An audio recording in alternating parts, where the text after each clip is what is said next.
ចឹងនេះខ្ញុំនឹងធ្វើវីដេអូមួយដើម្បីបង្ហាញអំពីការបញ្ជាបើក form ផ្សេងទៀតក្រៅពី form ដែលយើងកំពុងតែធ្វើការលើវាចឹងជាដំបូងចូលទៅកាន់កម្មវិធី Visual Studio ទាំងអស់គ្នាចូលទៅកាន់ page ដែលយើងត្រូវធ្វើការលើវា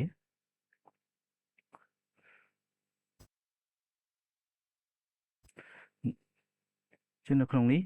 ខ្ញុំនឹងធ្វើការ add ទៅលើ form ថ្មីមួយចឹងដើម្បី add ទៅលើ form ថ្មីមួយយើងមកស្ដាំលើឈ្មោះរបស់ page នៅក្នុង Solution Explorer ហើយយកពាក្យ add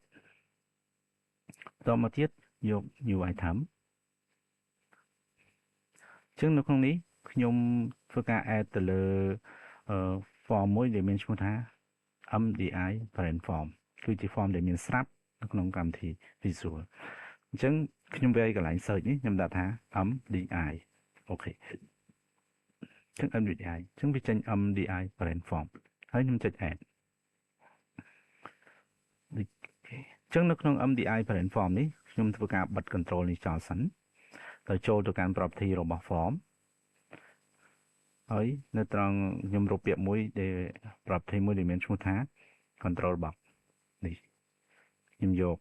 false ហើយបន្តមកទៀតនៅត្រង់ property របស់ form ដដែលនៅត្រង់ text នេះគឺខ្ញុំលុបវាចោលហើយខ្ញុំឲ្យ form នេះ start up ក្នុងទម្រង់មួយគឺ maximize បាទគឺ full screen អញ្ចឹងនៅក្នុងMDI parent form នេះយើងមាន menu strip មកជាស្រាប់ជា form ដែលមានស្រាប់ហើយនឹងមានទៅលើ tool មួយចំនួនដែលគេ add នឹងចូលអញ្ចឹងខ្ញុំចុចទៅលើ menu strip មកបន្តមកទៀត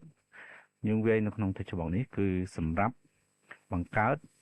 menu អូខេអញ្ចឹងបង្កើត menu ខ្ញុំដាក់ open form បន្តមក text box ខាងក្រោមនេះគឺប្រើសម្រាប់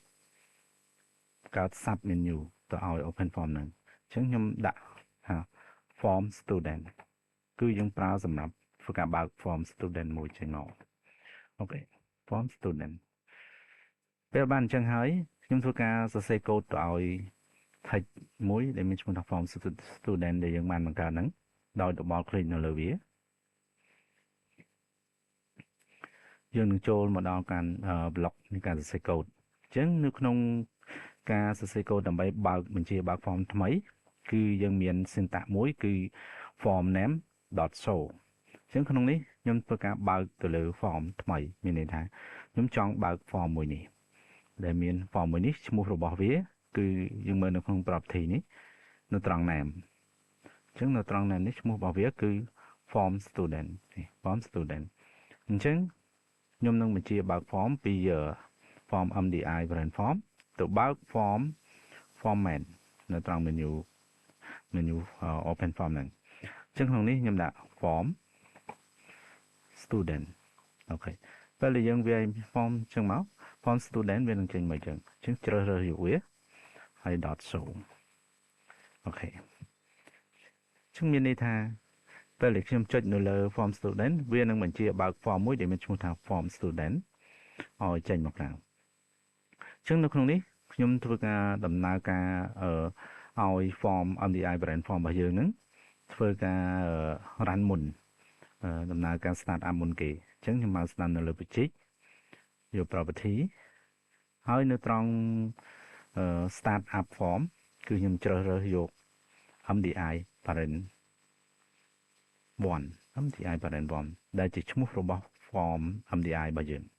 អូខេអញ្ចឹងពេលបានដល់ចំណុចនេះខ្ញុំចាប់ដើម start វាមួយ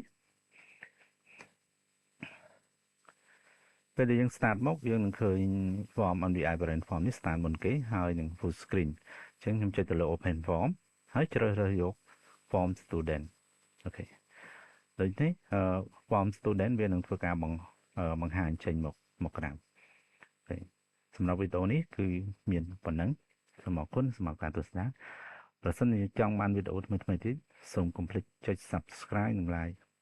ព្រមទាំង share បាទសូមអរគុណ